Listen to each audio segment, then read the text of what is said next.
మంచి సోర్సుల దగ్గర పెట్టి నేను ఒక ఛాలెంజ్ చేసిన అసెంబ్లీలో మీకు జ్ఞాపకం చేస్తా ఉన్నా. ఈ 5 ఏళ్ల లోపు 14 నుంచి 19 వరకు ఈ టర్మ్ లోపల భగీరథ నీళ్లు తెచ్చి ఇంటింటికి నల్లా పెట్టి నీళ్లు ఇయ్యకపోతే మేము మళ్ళీ అసెంబ్లీ నిలవడం ఓట్లు అడగా అని చెప్పి నేను శపథం చేసిన శాసనసభలో.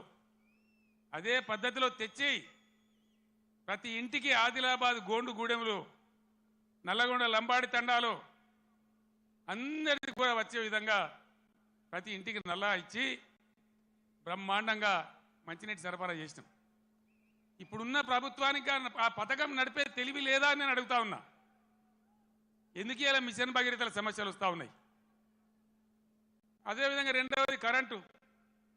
మీ అందరికి తెలుసు, నేను ముఖ్యమంత్రి అయినాడు కరెంటు ఎట్లా ఉండే. ఏడాది అర్థం లోపల దాన్ని బాగా చేసి రెప్పపాటు సెకండ్ పార్ట్ కరెంటు పోకుండా రాష్ట్రంలో అన్ని వర్గాలకు కరెంట్ ఇచ్చినాం. పోచారం శ్రీనివాసరెడ్డి గారు నా పక్కనే ఉన్నారు. ఆనాడు వ్యవసాయ శాఖ మంత్రిగా ఉండిరి. ఆయనకు నేను లక్ష్మీపుత్రుడు అని పేరు పెట్టుకున్నా. ఆయన కాలంలోనే 24 గంటలు రైతులకు ఫ్రీ కరెంట్ వచ్చింది, రైతు బంధు వచ్చింది. కరెంటు కరోనా వచ్చి కాటేస్తే కూడా నేను వేరే ఏవో ఆపినా కానీ రైతు బంధు ఆపలే.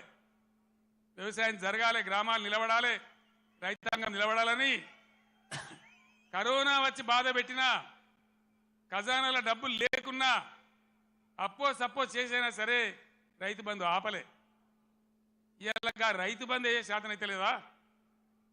కేసీఆర్ జర్ర ఇటు ముఖం మలగంగానే కట్క బంద్ చేసినట్టు కరెంటు బంద్ అవుతుందా? మేము చేసిన దాన్ని 9 ఏళ్ళు ఇచ్చిన దాన్ని ఈ చవడ దద్దమ్మలకు ఇయ్యలేదా? దయచేసి ప్రజలు ఆలోచించాలి. ఇలా మళ్ళా మీరు కాంగ్రెస్కే ఓటేసిన అనుకో ఏమంటారు?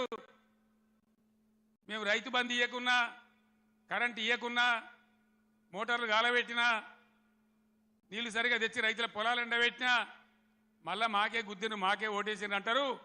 6 గ్యారెంటీలు 3 గ్యారెంటీలు అన్నిటికన్నిటికి ఎగనామం పెడతారు. ఇది కాంగ్రెస్ చరిత్ర మీరు చూసిందే.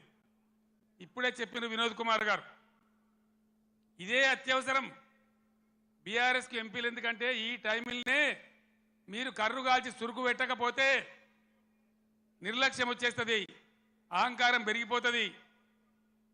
ఇప్పుడు చెప్పుతో కొడతా అంటే రేపు నిజంగానే కొడతాడు. ఆ విధంగా మోసపోదామా?